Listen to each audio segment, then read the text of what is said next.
Sweet, man. Good to go? Yeah, good to go, man. Welcome back to the Open Up Podcast, everyone. It's episode 76 with Matt Vapor. Bro, thank you for doing this. No worries, man. Thanks for the invite. Straight off the bat, could you please describe the way that you view yourself as a man and or human? As a man, complicated. As human as well, yeah, just Very honest. That's very honest. complicated, yeah.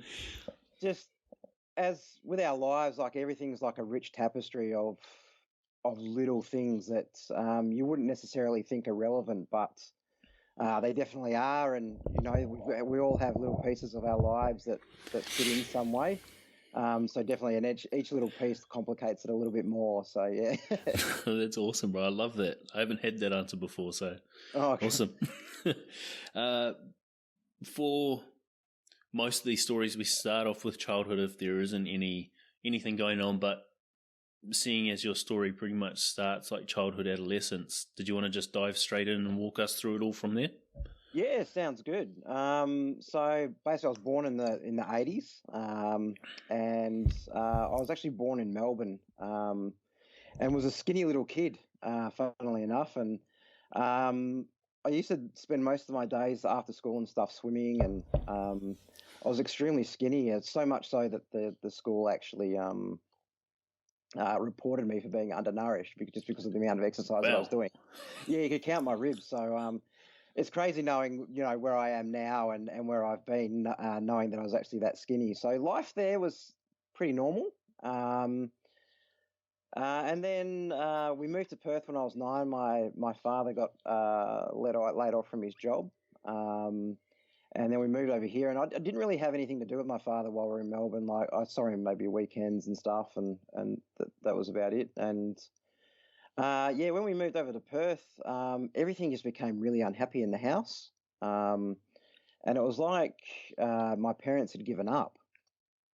It was just constant anger in the house, basically.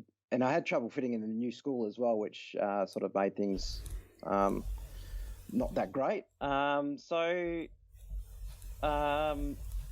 basically, what would happen was the only time I sort of felt comfortable with myself was when I was eating, when I was alone eating. And because my parents had given up, there was no like cooked meals and stuff. It was basically takeout all the time. Wow. Yeah, so I learned to really love takeout, and that was my happy place. And that's sort of something I've struggled with. You there? Yep. Oh, sorry, man, it just cut off. Oh.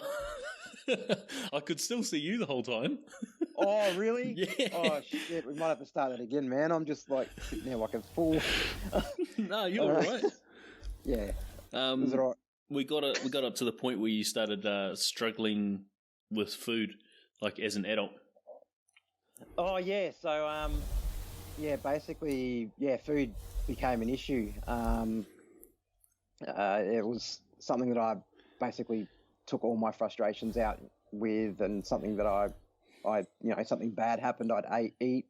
Something good happened, I'd eat more. So, yeah, that was sort of like the first, I don't know, I guess like stepping stone into where I would end up in adult life. And yeah, with that, basically, with my dad coming more into the picture, my trips to school would be him like saying the most like horrendous stuff to me in the car, like away from my mother. Stuff like, you know, that he didn't love me as much as he should have, and that he could, you know, kill me and no one would know. What? Really? Yeah, so yeah, as like a young adolescent, being told that stuff in the car just before school, I'd get to school and basically unleash that anger in school. And yeah, basically I ended up becoming a real arsehole in school, and really violent because of it. You know, there's so much confusion because, you know, being in Melbourne, things seemed normal, and then, you know, coming to Perth, like just everything was on its head, and I had no foundation. Like it was like everything had been pulled out from underneath me, and, you know, crazy things started happening at home, couldn't fit in at school, and then life was just a mess. Far out, man. Did that I can imagine like a parent saying something like that to their child is because they're so insecure about the way that they view themselves. Looking back now, do you have an understanding of why he'd say stuff like that to you, to a kid? I don't know whether it's a self-esteem thing or what. I know that we never really had a good connection. And he'd always seek out interactions with other kids, which I always found really weird. Like growing up, my best friend at the time, like, yeah, I remember seeing like really good interactions between him and my dad, and I'd be like, well, what the hell? What's going on there? And I don't know what it was, whether we just didn't connect on a personality level. Like, yeah, I don't know. I don't know what was going through his head, unfortunately. But yeah, it is what it is, and he was who he was. And yeah, it's just something that's taken a long time to sort of settle in my own mind. But I've got awesome people around me now, thankfully, and sort of sets my moral compass a bit better than what he ever could have. Yeah. So you touched on the fact that you'd like unleash that at school with rage and anger. Did you ever have any other issues like arise because of that? I can imagine that would be like a limiting belief that you don't deserve to live or you don't deserve the love of your father. Yeah, basically I became really reckless in school. I was starting fights in the middle of class, beating up, other kids at the end of school. Like I was just so angry. And the thing that happens, like it's a really vicious cycle, because then schools see you as a problem, Yeah. and that reinforces those beliefs, because you're always seen as like sort of the instigator of trouble. So I basically didn't pay attention in school, so it really destroyed my schooling. And because when you have a parent that is like that, you start distrusting adults and authority. Yeah. So already it's really hard to connect with teachers from that point of view, and to actually trust an adult. So there was no way for my school to know what was going on in my own head. I was just like a problem child, pretty much. And it's a vicious cycle for a lot of kids that face that, because they have all this anger and aggression. They have no one to sort of reach out to. They have no one to look up to. And yeah, it's just a vicious cycle. You just keep getting fed the same sort of negative stereotypes, that you're nothing, or like you're stupid, you're trouble, you're angry. Like it's just a vicious cycle. Yeah, and I guess like it was also possibly the safest option for you as well, considering that you had trouble fitting in when you got there. So it's just easier to show that rage and to vent and I guess ensure that you're not fitting in because you choose not to, through acting that way.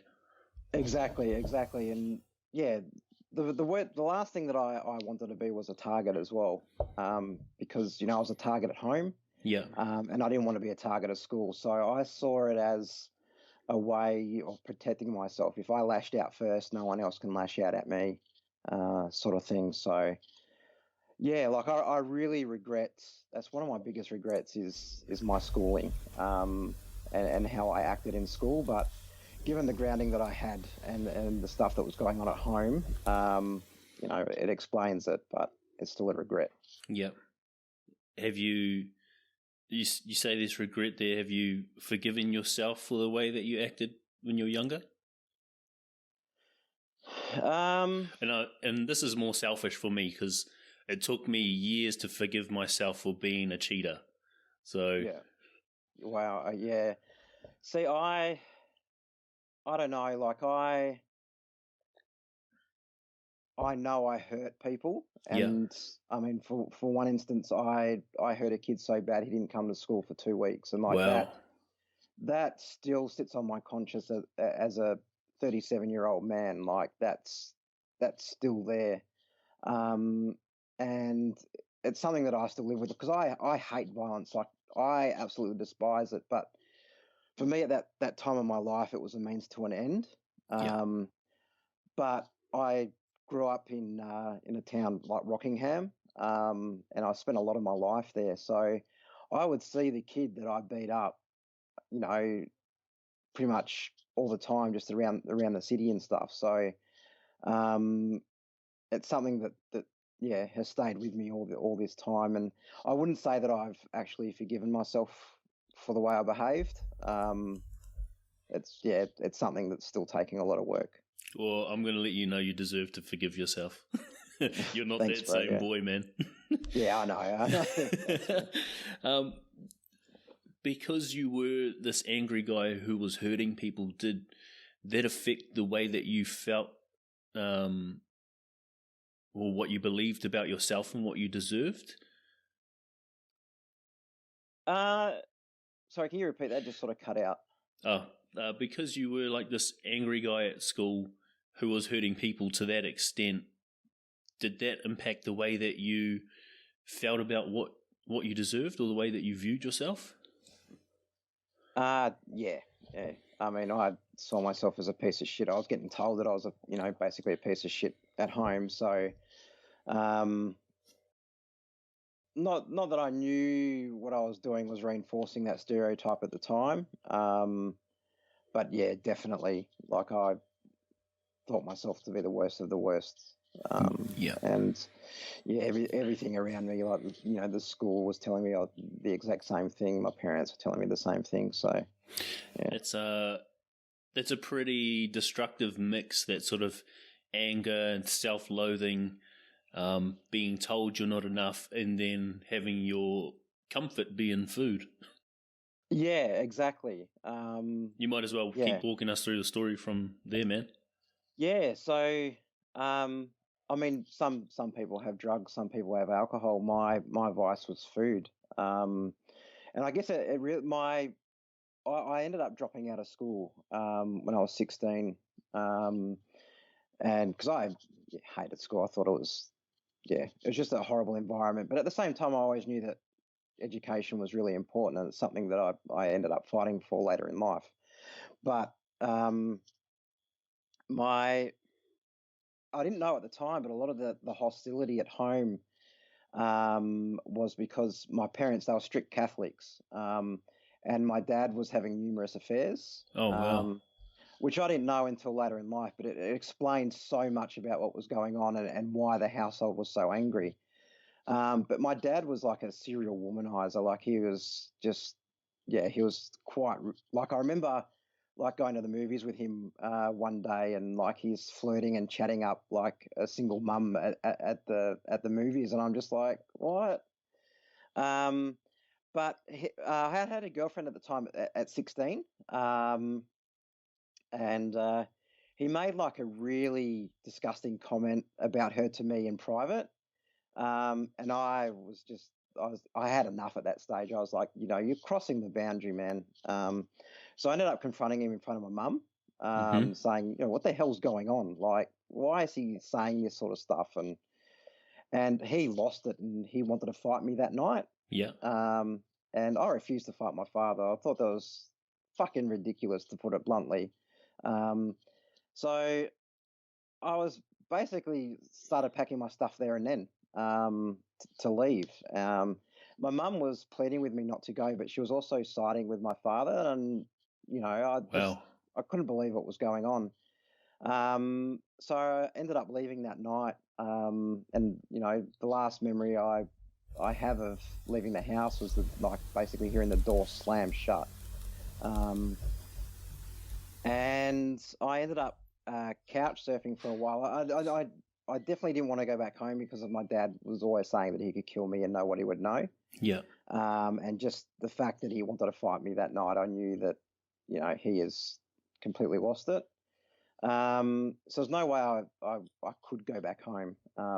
So I couch surfed for a while, for a couple of months, with some friends and stuff. But being 16, there's only so long you can stay at other 16-year-olds' houses without wearing out some welcomes and stuff. So at the very last place that I was at, I basically had nowhere else to go, and I didn't trust anyone enough to sort of open up about what was really going on. Yeah. So I ended up starting to sleep rough, and I was really naive at the time, being 16. I thought I'd be sleeping on the streets maybe 1 or 2 nights. I can enroll in TAFE and then maybe sleep on campus or something. And so I ended up sleeping rough. Figured out pretty fast that I couldn't enroll in TAFE at the time because I was a minor and I needed parental permission. This was back in '99, so things weren't really set up for homeless youth. Yeah. I wasn't entitled to any welfare as well. So to claim welfare at the time, I needed to have parental permission as well, and that wasn't happening. So I was basically stuck on the street. Couldn't further my life anywhere. Couldn't reach out to anyone, and yeah, couldn't get any money, any education. So that was it. I was basically stuck on the street. That's quite like a paradox you're caught in there, like finally broken away from the toxicity of your house and, you know, the person who's been hurting you all this time. And then, you know, you finally have some sliver of independence, and then it comes full circle, and now to progress with your life, you're dependent on those parents. Exactly. So I ended up sleeping rough for about 8 to 10 months. Wow. And that was predominantly down in Rockingham. Like I was down in Rockingham basically the entire time while I was homeless. And yeah, that was that introduced me to a new level of violence, and also it sort of really destroyed my relationship with food further because I had no money. I needed to scrounge for food, and being 16, you're still going through puberty, and I don't know, like if you got kids and stuff that are teenagers, mate, they eat you out of house and home. So that was a time I was on the street, so I was constantly hungry. So, and that would play a theme throughout the rest of my adult life, is really hating and loathing hunger because of that time. So if you imagine hunger, anger, like getting hangry, like imagine that times 100, because like every time I was hungry, like every time I'm hungry, I'm back at that place. But being homeless at that age really destroyed my self-esteem, man. Like more than anything else. Like I already thought I was a shit human being at that time. Yeah. But the way you're treated when you're homeless, and the things that I experienced while I was sleeping rough, man, like, yeah. I spoke to an Irish guy who's living in LA, and he did like this 500k or 500-mile walk or something. Like he crossed a state, and he slept rough for that. And he said, like, by week 3, he looked disheveled, and people started looking through him, and he felt like no one could see him. And he's just said he felt so lost, like he wasn't real. Yeah. So even now, I still have a bit of an invisibility complex. Like, being homeless, like you do feel invisible, and the interactions that you do have with a majority of people are negative.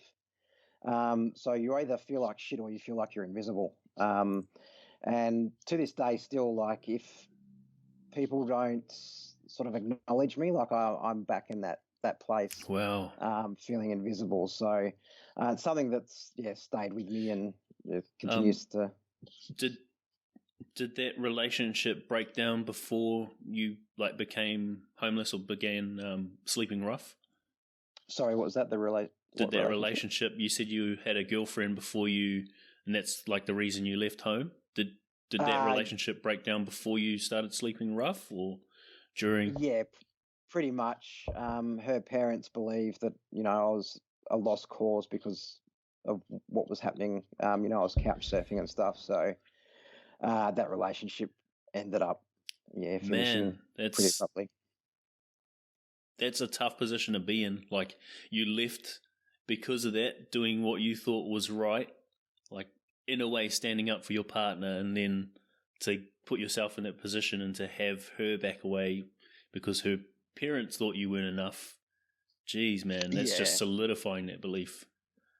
Yeah, exactly. And what made it worse as well is when I had actually left home as well. One of the first people I called out to was my best mate at the time in high school. Like I didn't have many mates in high school, people that I would actually call mates, but I called him and he said like, if my parents come and get you, they're going to take you straight back home because your parents have already called them, like called them, like Wow. his parents. So like, yeah, so I ended up losing like a lot of friendships as well over it. Because of that. My parents were like, yeah, I foolishly left my back in the day address book with all my friends' phone numbers and stuff at home. So like I didn't have many contacts. And yeah, the contacts that were in that book, my parents were calling and speaking to their parents and yeah, sending out the alarm. So I think more than likely that's probably what happened with my girlfriend as well. Her parents got the call. Yeah. And then yeah, that was basically the end of the relationship. Wow. So one thing I want to ask about, like that point where you're confronting your father in front of your mother, and she's taking his side. How did that impact the way that you viewed women? Did that impact it at all? And the way that, because I mean, like you're doing what you thought was right and what is actually right, standing up for someone and like standing against someone who's saying disgusting shit like that, and to have someone that you love, like your mother, pretty much tell you no, even though what you're doing is right, against you. No, I never actually thought of it that way. What came to my mind when that was happening was probably more to do with the view of the family. Yeah. Because with everything that was going on with my family behind closed doors, like externally they presented like this really perfect family image. Mm-hmm. And I think by me confronting like them about this, and I think at the same time as well, my parents' religious beliefs were probably coming into being a factor as well. But I think most of it was for them to keep up appearances. And that would even be down to contacting, the parents of my friends and stuff, and giving basically Yeah. giving their version of events, and that I'm the terrible runaway child. Wow, that's So sad, man. yeah, like I didn't think of it as a sort of like a gender issue at all. It didn't change my view of women at all. Okay, cool. Man, keep walking us through the story from there. Yeah, so basically how I fed myself on the street was going to cafeterias and like places like McDonald's and stuff and eating people's leftovers. So if I saw a plate there that like people have just got up and left, I'd quickly race over and eat the food as quickly as I could. So yeah, I scrounged a lot of food.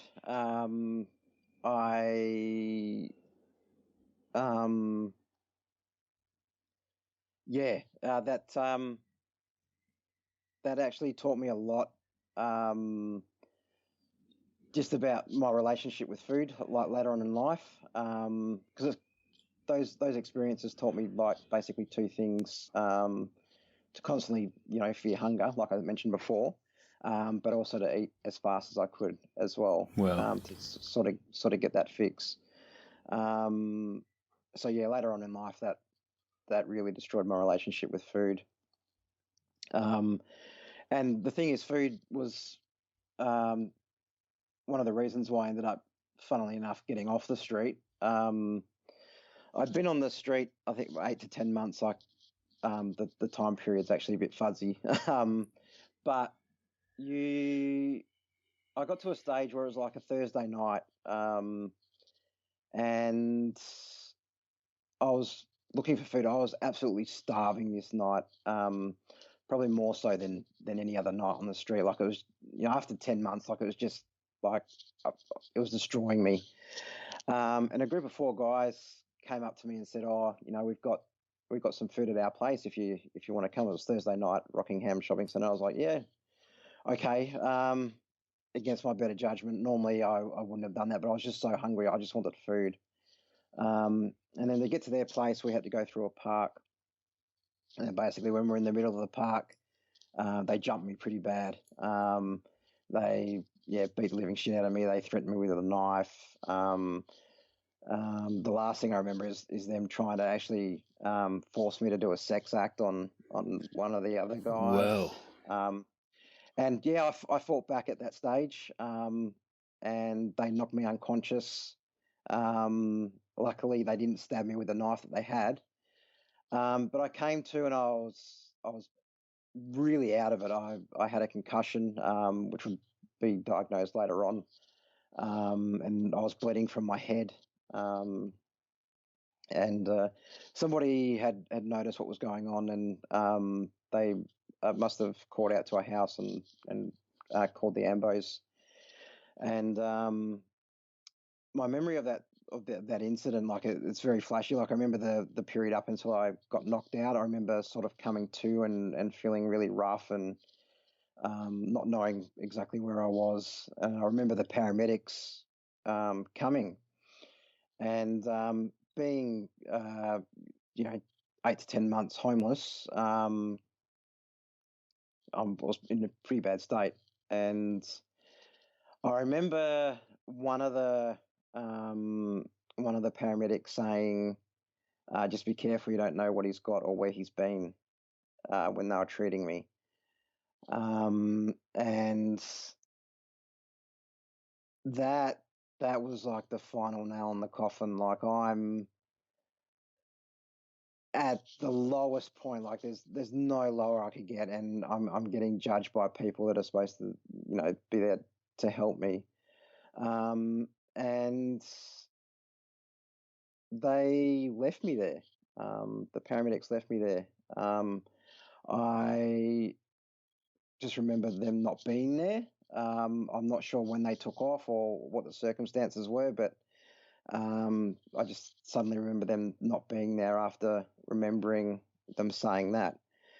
So I knew I was in a really bad way, and I ended up reaching out to a family friend, old family friend. They had fallen out with my parents, so that was a plus. So I reached out to them, and luckily she was a nurse. Rocked up at her door. I don't know what time it was, but I was in a hell of a state. And she took me in. She made sure I got medical attention immediately, and then she ended up posing as my mother so I could get welfare. Wow. So she committed fraud for me, and ended up signing a lease so I could get an apartment. Good old 90s rent. It was like $80 a week. So those days are long gone. But got into a place, got off the street. The only problem was though, like it was literally around the corner from McDonald's. So with welfare and stuff, like I ended up just going to McDonald's all the time and, basically consuming as much food as I could, as my budget would allow. Ended up basically progressing from there, with the rest of my life. But the thing with homelessness though is like it doesn't, like the effects of it don't end as soon as you get a house over your head, like a roof over your head. Like that stuff has lived with me for the rest of my life, and I think it will do, until the day that I die. And it took me like 20 odd years to actually admit, all these issues that have went on, to actually discuss them and to actually be able to talk about them. Like up until 2017, the only person that basically knew I was homeless was my wife. I didn't tell anyone else. And, I've started doing talks now about my experiences. And I remember the very first talk I did, my best mate came to my talk, and I had asked him to take photos for me, just to help promote and such. And he started taking photos at the start, and then by the end of it, he hadn't taken any more photos because he just couldn't believe the stuff that had actually happened. And we ended up having to have a debrief session after the talk, just me and him, at a coffee shop for about 2 hours, just to sort of like settle his mind a little bit about who his best friend was and the stuff that I've experienced, because yeah, he had no idea.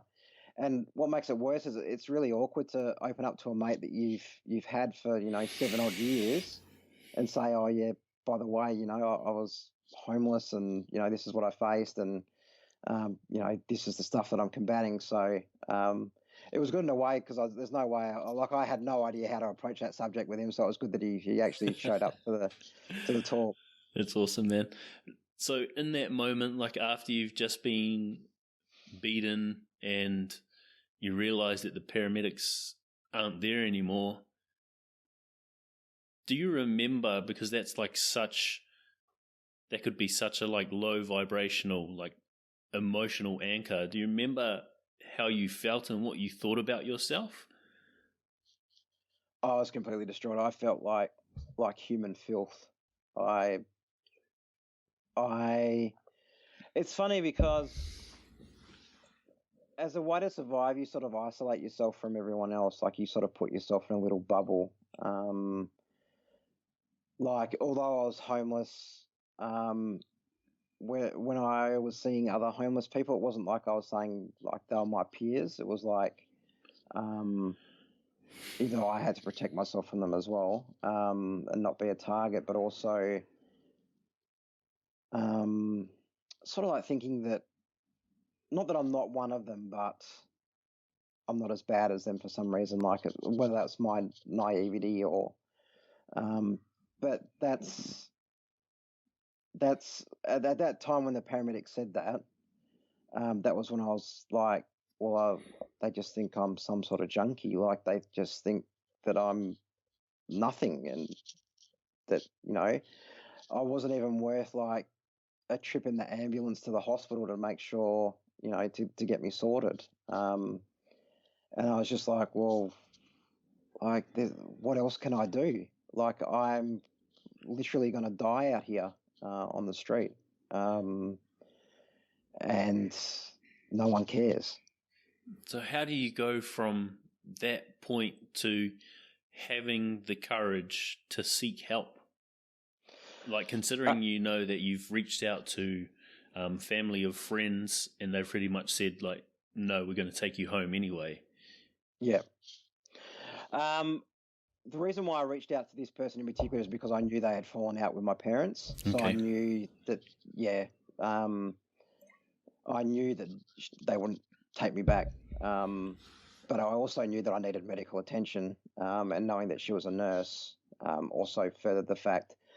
And yeah, like, I've had a pretty nasty wound on the back of my head. Like, I could feel the blood like running down the back of my neck. So I knew, like, being on the street, there was no way that was going to heal as well. And walking to her place was a shorter walk than walking to the hospital.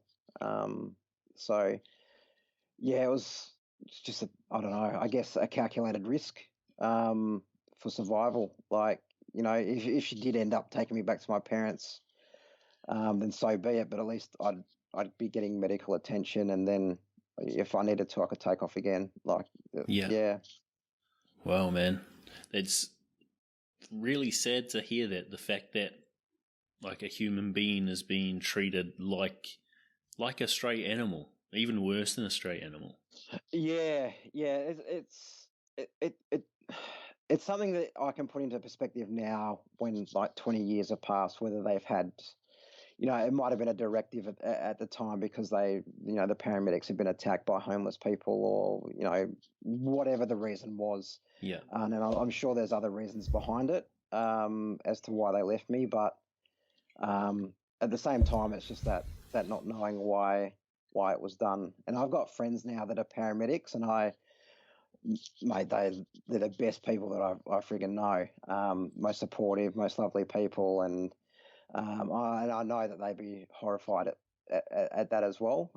But yeah, it's still taken me 20 years to sort of get that perspective and say, oh, there could have been other factors in play. Yeah, and I think the world's come a long way with empathy, like in regards to that as well. Yeah, definitely, yeah. I guess like moving on, man, from you now being in this apartment, now spending your welfare on McDonald's. Yeah. What happened from there? Basically running from what had happened to me, just mentally and also socially as well. Just trying to put it as far out of my mind as I could. And I ended up basically enrolling to study as well. So I started going to TAFE, and then ended up, getting some work and getting off welfare.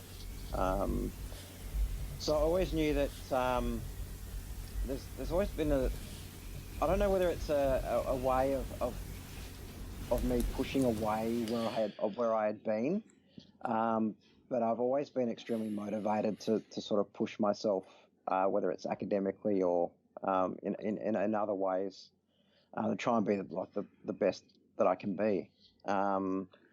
So one of the goals that I had set for myself was to actually get into university, and then to go into postgraduate studies, and then from there to work as a university lecturer. So they were the goals that I generally set myself, and I think it was a way of sort of rising myself out. I probably thought it was a way to sort of escape mentally, from a way to escape from being homeless, and to sort of try and mold myself in a new image. At the same time, like I ended up progressing and getting into uni, and graduating, and then doing postgraduate studies, and then I ended up landing a job at Curtin University teaching for 2 years. So I managed to do all that, but there was still a lot of mental issues that pulled me back. Employment for me is a huge one. I would get a job, and and if it was full time, I'd feel like it was slavery for some reason, and I could never understand it, and I'd freak out about getting to know so many people at once, and being in new surroundings, like the environment's completely different.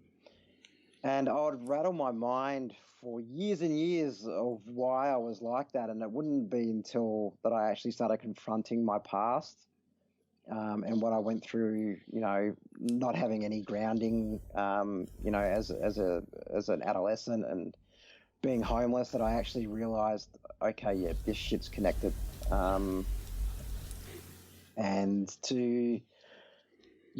Unfortunately, in life, we are somewhat a product of our past, but with the correct tools and motivations, we can sort of adjust our lives as much as we can to adapt. But just as long as we sort of acknowledge those shortfalls.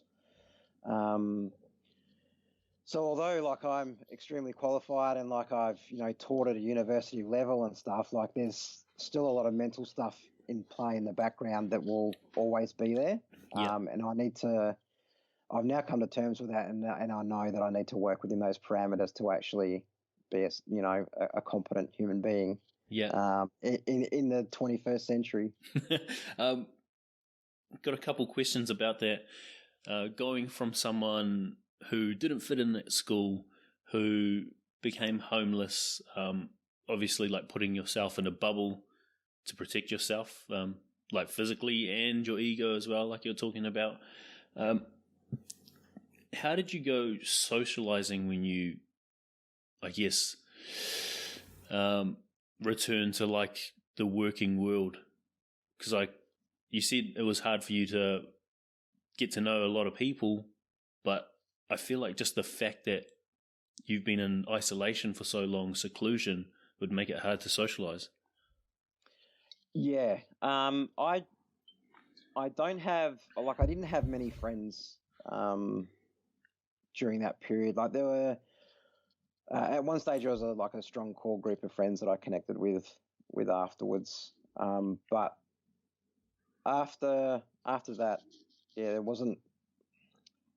It's not for like not wanting to have friends. Or there was just I don't know, like a lot of people either get their friends from doing social activities or whether from previous like school friends or work friends. I didn't have any of that. So it was like starting from scratch. And the thing about being homeless as well is it completely destroys your view of people and relationships. Yeah.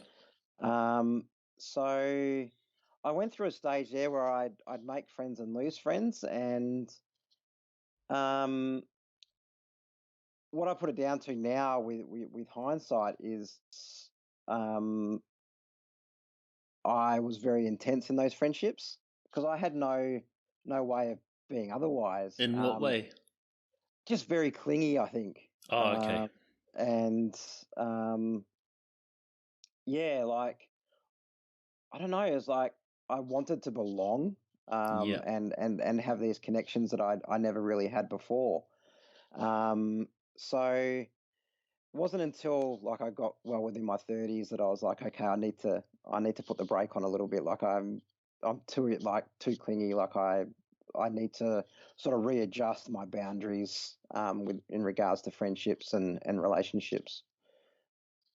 Cool. Yeah, but that's understandable considering you found it hard to fit in the first place, and then you go through homelessness, which like solidifies this belief that you're different or that you're not worthy. Yeah, so exactly. It's understandable that you didn't know how to find your way and fit in. When you're talking about this, you had this goal of like doing study in uni. Like you're at TAFE at this point, you've got this goal of getting to uni, doing postgrad, and then teaching. How did you allow yourself to believe that goal, going from someone who felt like they were a piece of shit to allowing yourself to believe that? Because a lot of people at the moment are in a position where they can actually achieve what they want to achieve, but they won't allow themselves to believe they can. Yeah, I think partly it was my past was fueling my own hatred for myself. Well, but I pushed that towards what I thought was a positive thing. So as long as I could progress academically, in my mind, I was making up for what I missed out on. And since I've been homeless, like it feels like I'm always playing catch up with my peers. Whether that was academically or financially or socially, like it always felt like I was playing catch up. So I forgot where I was going with that. But yeah, so it always felt like I was playing catch up, and I think that also pushed me further into my studies. Yeah. And also trying to find work as well. And unfortunately, like another one of my regrets is the amount of times like I've gotten a job because of my qualifications, and then ending up running away because my anxiety and feeling overwhelmed and that feeling of being trapped, like is just so overpowering. Yeah, it was in that case, I feel like I've done that as well, but I've come to realize that it was because I didn't believe that I deserved to be successful or that I deserved to have this appreciation from people. I would self-sabotage. Yeah. And, run away from positions that I knew I could do. Yeah, definitely. I definitely believe that was part of it. But I also believe that I still had like really deep trust issues. Yeah. So going into a new place that's already foreign, that's already nerve-wracking for most of us. But as well, like my grounding like with my parents. I had a lot of trust issues there, and just being on the street, like my faith in humanity was, basically zero. So going into like a new job, it would feel like, okay, it's only a matter of time before these people betray me. It's only a matter of time Wow. before they attack me. So yeah, and I think that's also reflective in the early friendships that I had after that period, where I would be really clingy because I would do everything in my power for them not to betray me. Yeah. And yeah, the way that I would see to that is just by being clingy. That's a good insight, man. Good self-awareness. Yeah, it's taken me 20 years, but yeah. I guess fast forward to the next part of your story, man. Yeah.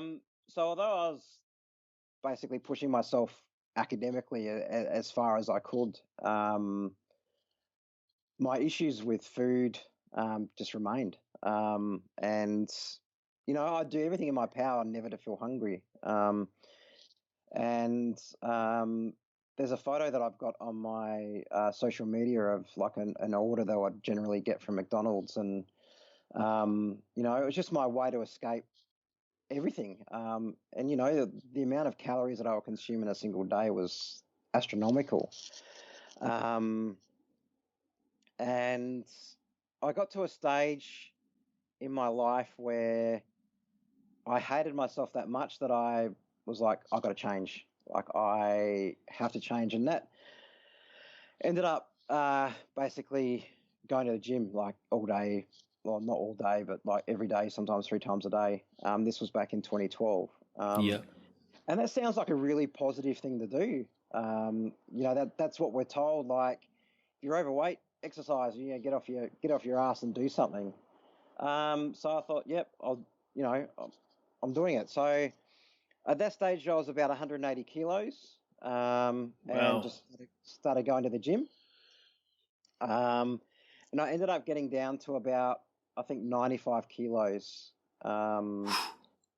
And just from diet and exercise, but I hadn't changed anything mentally. And I think this is like the biggest factor in regards to people that are morbidly obese or super obese, like I was, that are like 100 kilos overweight, is that you need those mental supports when you're attempting weight loss, or even attempting to change your life. Like, mental health needs to be the foremost factor in weight loss. So I hadn't really dealt with anything with my past at that stage. And sorry, it was 2012. And I tried to kill myself because I hated myself that much. Like, just even though you'd lost that much weight. Yeah, it was sort of like an elastic. It was sort of like if you imagine pulling an elastic band, and eventually it's going to snap back at you. Yeah. That's how I describe that period in my life. Like, I was just running away from that counterpoint, and the elastic band eventually snapped back.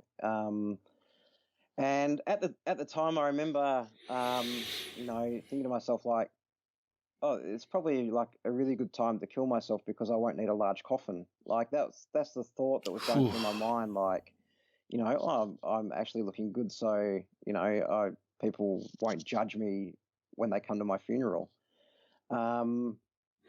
Sorry, before we move on, how long did it take you to lose that amount of weight? I started around about 2011, so it was just about a year or so. Wow. Just over a year. Man, it shows the power of dealing with the underlying like limiting beliefs and mental health issues, because for someone to put that amount of effort in over the course of a year and not to appreciate any of it enough to say, cool, I'm worthy, I've done this, I've achieved this. It's powerful, man. Exactly. And like it's just so bizarre. Like, I still didn't admit to myself the stuff that I've been through, even though at that time I had just started dating my now wife. like I still hadn't really dealt with any of it, and the stuff that I was telling my wife at the time about being homeless and stuff. Um, like I just never really wanted to face it any more than just telling her this is what's my this is the baggage. Yeah. And that's it. So, and then after my recovery, after my suicide attempt, the problem with that is, like, you end up losing like a lot of friendships over it as well. Like I ended up losing a lot of friendships over it because I think people start feeling awkward around you, and I think you pick up, like I picked up on that awkwardness, and then you just never really know where to go from that. So I ended up further socially isolating myself after my suicide attempt, and ended up basically going back to my old vice, which was food, my old comfort, and basically just resuming the self-destructive behavior. And after the attempt, like I sought out like psychologists and stuff to try and get therapy, but I could never find anyone that I sort of connected with on that level, and that's always an issue. Yeah. Trying to find a psych that you connect with. So, and it just got worse and worse until about 2015. I had ballooned out that big that the scales at my doctor's office couldn't weigh me, and like I couldn't find anything to weigh me. So I got referred to gastric bypass surgery, Yeah. and I thought, yep, this is going to be it. This is my way to be a normal human being, not being overweight and getting my food under control and stuff. So I went to the appointment, and they weighed me, and I was 199.9 kilos. So I was 100 grams off being 200 kilos. And they told me at the time that I was too big for surgery, that it was Oh. too much of a risk to actually undertake the surgery, and that I'd actually need to lose weight, a substantial amount of weight, to actually become healthy enough to actually go for the surgery. And being told that, like, that destroyed me even further. And I knew I needed to change, but like I just had no idea how. And when you're overweight, especially like when you're super overweight, when you go to the doctors, they tend to blame that on everything, and they were like, I remember, like basically doctors saying to me like, well, if you lose weight, that'll fix your mental health, when it's not the case at all. It's the Yeah. complete opposite. So I just ended up basically going straight back to eating, and I just kept eating. Even beyond that, even though I knew there was 199.9 kilos, things kept on progressing, and I actually never, like, I don't know how much I weighed. When I actually started to actually change my life and turn things around and start confronting stuff, because I couldn't find anywhere to weigh me. Wow. And basically, unless I don't know, maybe went to a vet that dealt with like equines and bovines, maybe they could have weighed me, but like I was that big. So um, started the same routine at that stage, going to the gym, eating right. Got to a certain point, and I realized that those thoughts were coming back. Like, I was hating myself, and I wasn't confronting stuff. And I'd got down to about 170 kilos Wow. by that stage. And I was like, okay, I need to start reaching out for help. Like, I need to find a psych, because these thoughts are coming back.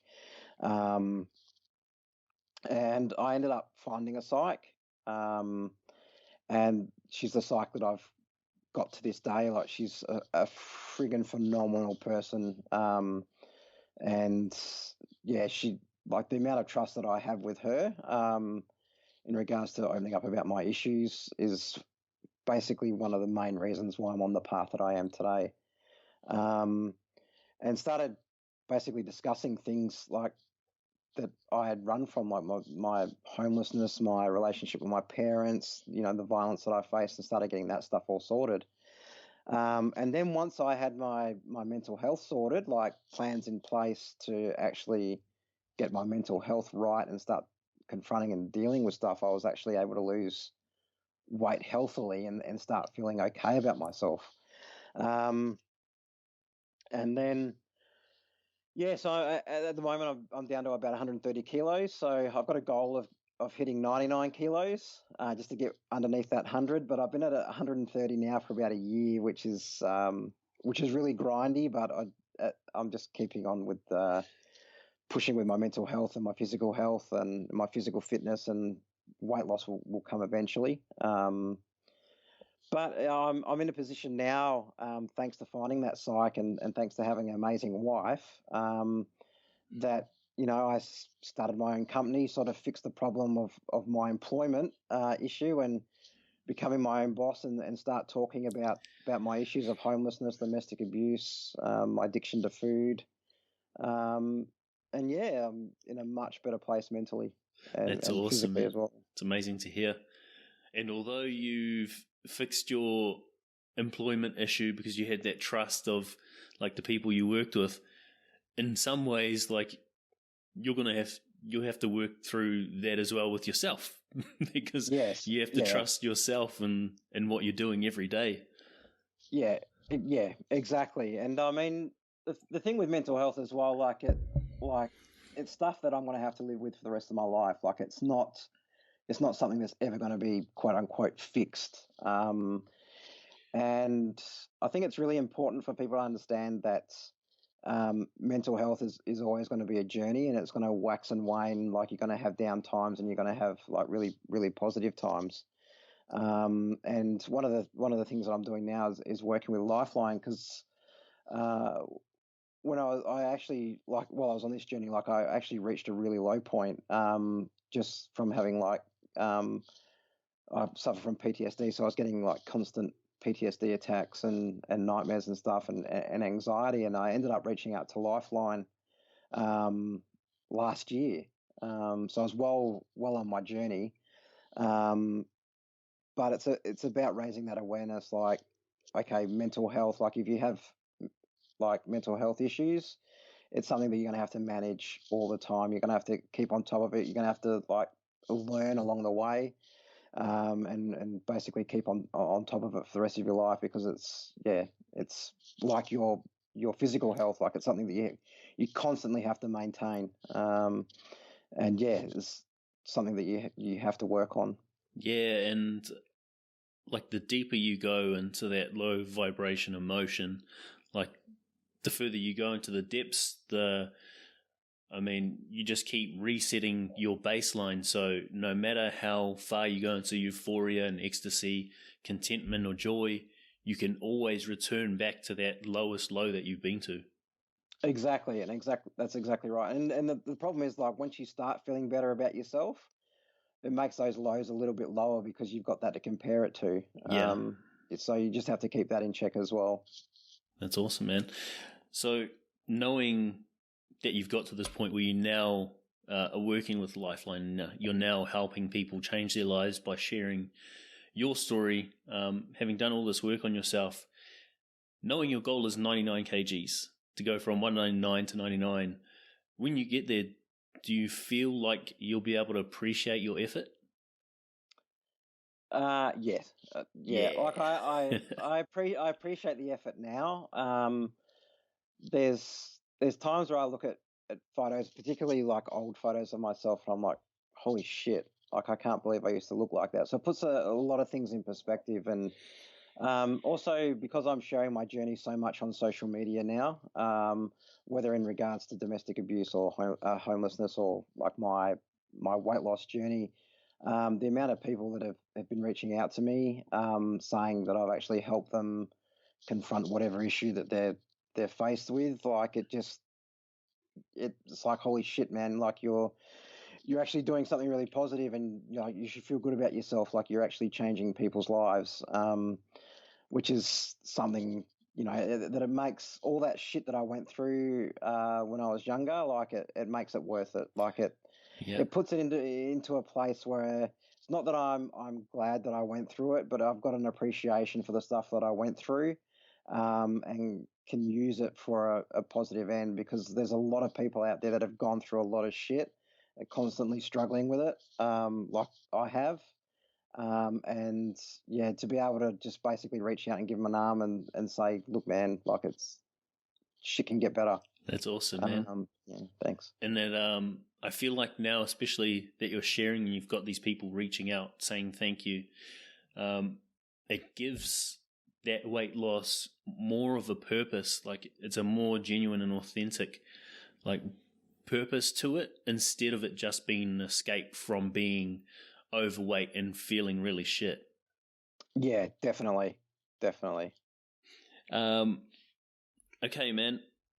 The one thing I want to ask you about, like in terms of your recovery, is how did you go about finding that psych? Because a lot of people have that barrier. They bump into that barrier when they first like contact a health professional, and they're like, "Oh, this person doesn't understand me. It's not going to work. Like I'm going to have this forever." I think that's, to be honest, that's one of the largest hurdles in mental health care that not only Australia but the rest of the world faces. Mental health it's a very subjective thing, and it's very individualized. And to be able to actually talk about issues, you need to have a connection. And unfortunately, mental health services in Australia, they're underfunded, as they are in a lot of other places in the world, which means, unfortunately, psychologists and counsellors are put under a lot of stress, and maybe they have to see a lot of patients, which means that they forego that personal connection, and either that or they just get burned out from their workload. So I'm going to let a lot of people down here, but I just got lucky finding my psych, to be honest. I had seen, I've lost count of how many psychs I've seen over the years. And like, I always know, like, it's difficult because you always know, like, I always wanted to, I knew how worthwhile seeing a psych would be, but it's just trying to find that one. And there's so many issues at play. There's issues of self-esteem.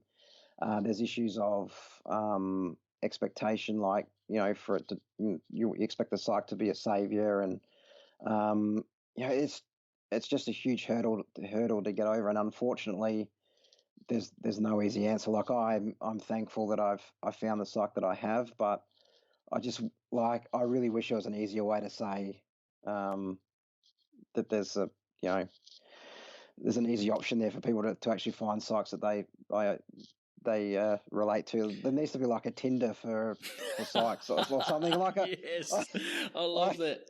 Yeah, I don't know. There just needs to be a better system than what we've got in place, because it is something that's a huge key to recovery, but it's also something that's extremely subjective and individualized. And I guess you just need to keep trying until you find the right one, and that goes for the other people that I've spoken to as well that are in the exact same situation. Like, once they get a psych, they grab onto them like they're the holy grail, and that's basically just what you have to do, I guess. Yeah, that's awesome, man.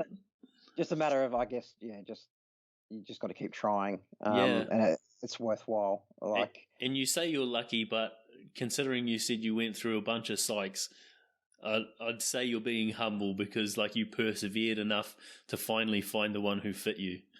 Yeah, true. Yeah, it's definitely a game of patience, which you don't really want to be when it's literally life or death. And I don't know. They're just I really wish there was a better way to match people with psychs, and I don't know how we get to that point, but it's definitely a downfall of the mental health system at the moment. Yeah, I definitely feel the rise of social media and what you're doing, sharing your story, like what I'm doing, sharing my story as well. The more psychs start taking to social media and sharing what they've been through, they allow people to open up and resonate. It's like, oh shit, that person understands me and they can help me, maybe I should try and see them. Yeah, exactly. And the thing is, like, people tend to think, like, depending on your issue, that you need to see like a specialized psych. Yeah. Like, the psych that I saw wasn't specialized in homelessness or eating disorders or violence. She's like just a everyday psych. So don't think that your issue is too complex. Like, it never is. You just need to keep at it, keep trying. It's like anything else. Like, when you're recovering, you just need to keep on with that rehabilitation and just keep trying and pushing forward. Yeah, at the end of the day, all you need to know is that any destructive behavior that you're exhibiting stems from a limiting belief, which stems from a moment of impact or consecutive moments of impact. And a psych, a counselor, any of those health professionals can help you work through it. Yeah, exactly. Couple questions before we wrap up, brother. Knowing everything that you've been through, and you've been through a hell of a lot, what would you say the quality of your life is like now? The quality of my life is amazing at the moment. Yes. I believe that I've finally found my purpose, and starting my own business and being able to share my story with countless different people from different walks of life, from youth at risk to everyday people from the street, like just helping them come to terms with either their own issues or learning about what other people face. Like, that's just what I love, and I feel best about myself when I'm helping people. So this is just like a win-win, like being able to help people and live my best life that I possibly can. Yeah, loving it. That's Loving cool. It's like you're finally getting that connection that you were devoid of, like growing up and being homeless. That's fucking powerful, man. Yeah, like I'm rediscovering myself. So it's amazing. Like, this, the last 2 years since I've 2 years, no, 3 years actually. Well, we're coming up to 3 years since I've been on this journey. Like, I don't know. It's just like finding my own personal nirvana. Like, it's just I can just relax for the first time in my life and be the person who I want to be and not worry about what people are going to think, like whether I've been homeless or, the stuff that I faced growing up, or, even the stupid concern about like people knowing who my family were and, having like an image of who they were, and then, me just completely shattering that mold. There's lots of things in play, but it's good to finally be who I'm meant to be. Yes, that's epic. What are you most grateful for right now? Most grateful for, to be honest, being alive. Yes. And my wife. Like, I could never love anyone as much as I love my wife. Like, she has supported me. Like, when I first tried to take my life in 2012, we'd only been dating like a couple of months. Wow. And she stuck by me. She didn't judge me. She didn't see anything wrong with me. Like, and the amount of times, like, that I've really beaten up on myself, like, she's seen me in some really, really low points in my life. And, she stuck with me while I was like 200 kilos. And there's like absolutely no judgment. She just sees me. I don't know. Maybe she saw something in me that I didn't see myself at the time. But yeah, and just being alive and just being able to enjoy that and enjoy my time with her, and but also knowing, like, putting stuff in perspective, like knowing how far I've come. Like, I have to keep constantly reminding myself that, like, not very many people go from being homeless to being a university lecturer. So I like, that's just one of the things that I just need to keep telling myself. And there's moments where I'm just like, holy shit, like, dude, what the hell? Like, look where you are. So yeah, like, I'm extremely lucky. Like, I love where I am at the moment. And yeah, life just keeps getting better. That's awesome, bro. If you write a book, I'll definitely read it. I've actually had heaps of people encouraging me to write a book, so like it's definitely a goal of mine to be published. That's awesome, man. To wrap up, just want to acknowledge you for making time to do this, but most of all for doing what you've done, like with the speaking with Lifeline, knowing what you've been through, turning that pain to power, and now like spreading awareness, helping people and changing lives, man. Thank you so much for doing that. No worries, man, and thanks for giving people like me a platform to be able to share our stories, man. Like it's great. And thanks for inviting me to be a part of this. It's awesome. What you're doing is amazing, and the stuff that you've been doing with the talks and stuff as well. Like it's great. The more people that are out there talking about their experiences and their lived experiences, the better, because for everyone it normalizes stuff. We stop feeling like we're abnormal or different, and it's like saying that, yeah, okay, well that person's going through the exact same stuff I am. It makes it normal. The more people that talk about their experiences, the better, man. So you're doing an awesome job as well. Thank you, bro. Can't wait to see you get to 99. And I appreciate you, man. Thank you. No worries, man. Thanks a lot. Bye. See ya.